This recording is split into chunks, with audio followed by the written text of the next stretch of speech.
On behalf of the National Democratic Institute, we'd like to invite you to watch this instructive video examining a committee hearing process, particularly one that looks forward into policy deliberation rather than backward, as an investigative hearing might do.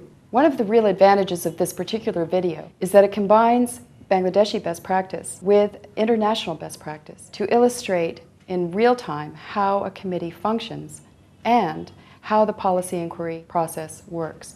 I'd like to thank in advance all the participants who made this exercise possible, and we hope you'll enjoy the video. In this section, we will be looking at how the meeting room is arranged and how the hearing is conducted. This is a stylised setup of a committee room within the Commonwealth or Westminster tradition.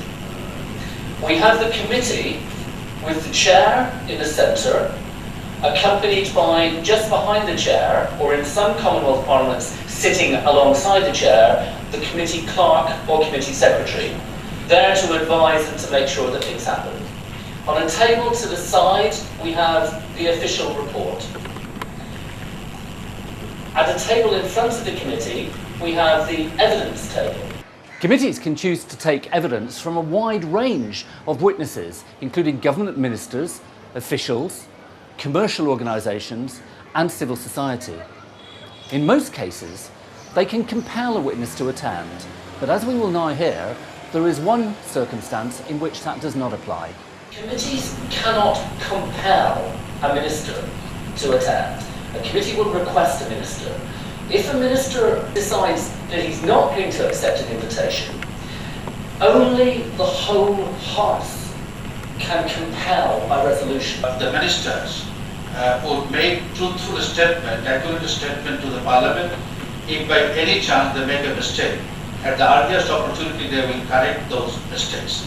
Important to note that usually personal advice that's offered to a minister would be privileged, but that officials will still be able to talk about process. That's right. In quite a lot of detail. And to go beyond what they're currently advising, and that's the thing. Certainly you're right, and what he is currently saying to a minister would be privileged, but he would be perfectly entitled to say, on the broader issues, this is my experience, and be questioned on that. Committee hearings also offer an opportunity for members of Parliament to demonstrate their commitment to fighting corruption. But how we ensure that it is spent transparency? As you know, there is a Parliamentary Standing Committee on Food and Disaster Management Minister. We are accountable to them, and we are accountable to the people through Parliamentary Standing Committee. That's one way. We have been saying that we have been labeled that Bangladesh is the most corrupt country. And I strongly believe that if Parliamentary Standing Committee works properly, if it functions, then that can take care of corruption. At least I am pretty sure that we can bring down to 50-60% if Parliamentary Committee perform their overview role.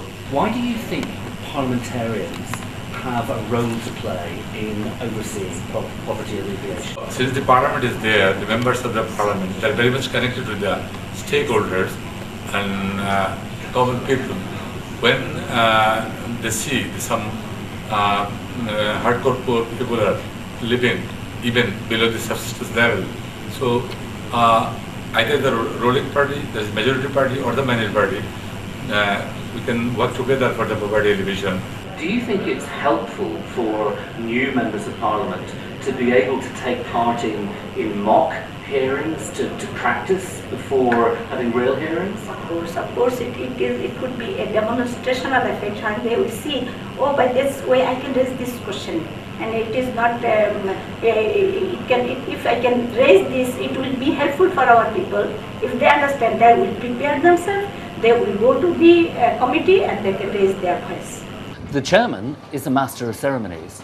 It's the chairman's job to make sure that all the members get an opportunity to ask questions and to ensure that witnesses are concise in their answers. How to ensure the facilitation for enhancing more public hearing and participation and direct media cast as the Parliament is with the Honourable Minister to respond, please.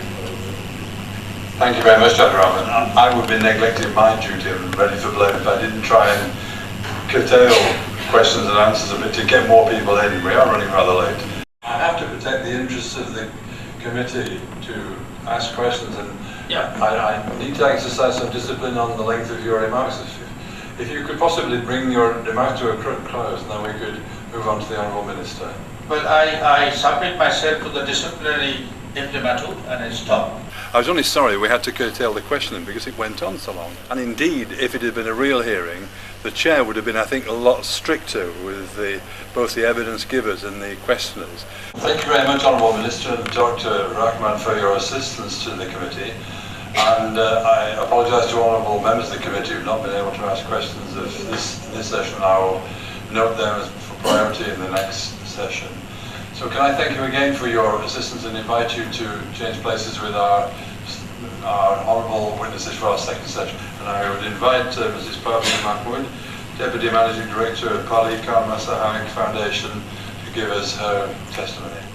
The next section will look at how evidence or testimony is given by witnesses at a meeting. Honourable colleagues from the Parliament, the overall goal of the Bangladesh National Food Policy is to ensure dependable food security system for all people of the country at all times.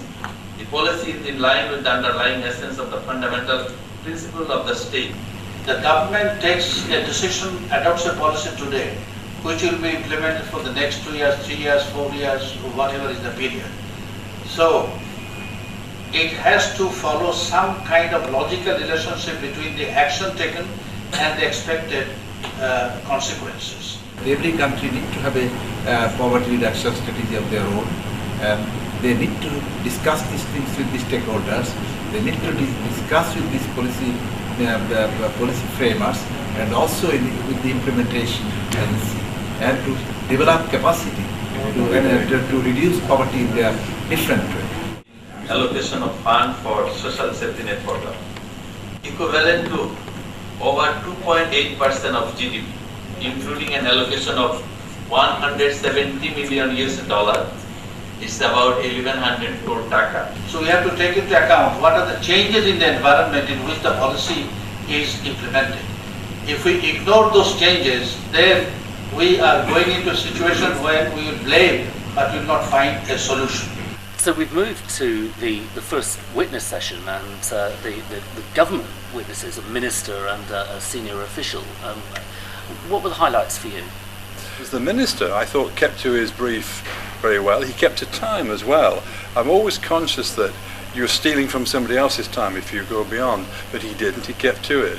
Witnesses will have different styles for giving their evidence, but whatever their style, it's important that women are treated as full and equal participants. Still, the formal banking setup, because of the women entrepreneurs are not getting to access to finance as they should get. It's not a matter of one person agreed is going to the petition committee. No. When I say something public here in this parliament about the some regulation, rules and act to be framed or to be issued. It's important to have the women's voices heard by including more women groups testify in the parliament. Providing a revolving loan fund to our microfinance institutes, and they provide it to the target people, and almost 90%, more than 90% is women focused.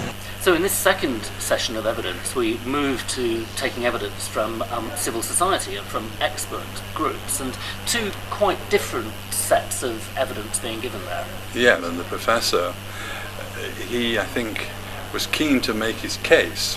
He talked about accountability generally rather than the question of poverty alleviation.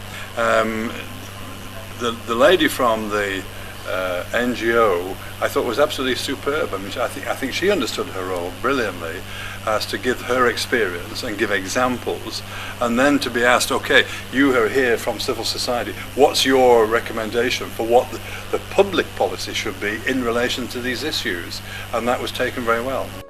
Questions and answers are probably the most important part of the hearing process and offer members an opportunity to examine issues in detail. Have you taken any special policy to provide a help for the women and children? Gender issue is seriously being taken in our policy. One first question is to Mr. Rahman. Within this time, what the things we improved and what out of this improvement, how people are getting their benefit? I guess the question to me was how the government can make this strategy, effective strategy, I believe was reference to poverty alleviation, etc. How will people get the benefit? These are the two main questions you asked. As I said before and I repeat it, the main elements of the strategy are growth and employment generation and income inequality reduction. Your next question was how the people will get the benefit.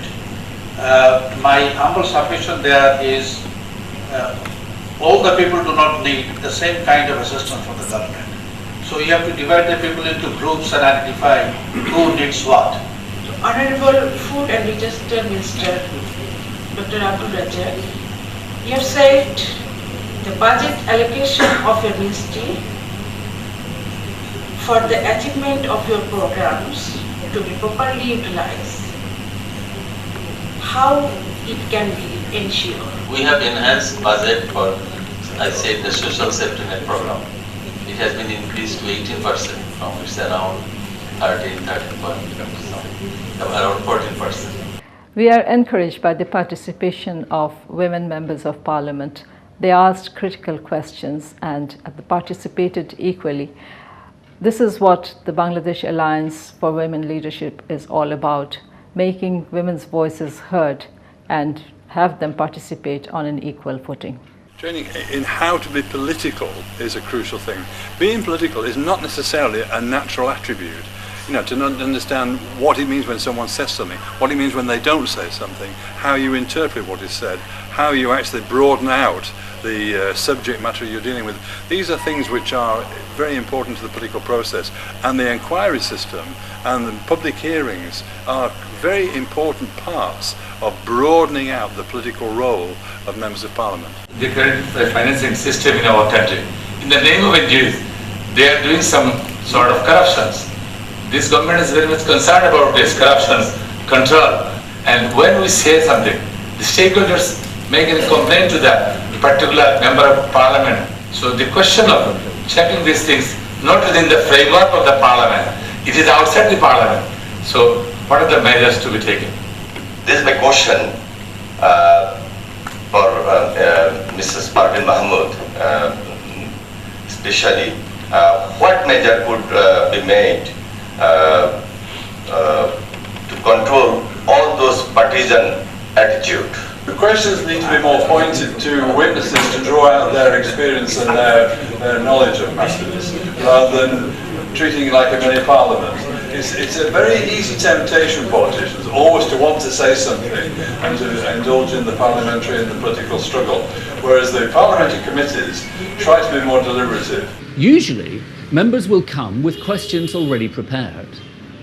But a really effective MP is one who is able to come up with supplementary questions based on what they have just heard in evidence rather than pre-prepared. There was clearly a lot of thought had gone into the members' original questions, and they'd clearly drafted out what it was that they wanted to ask.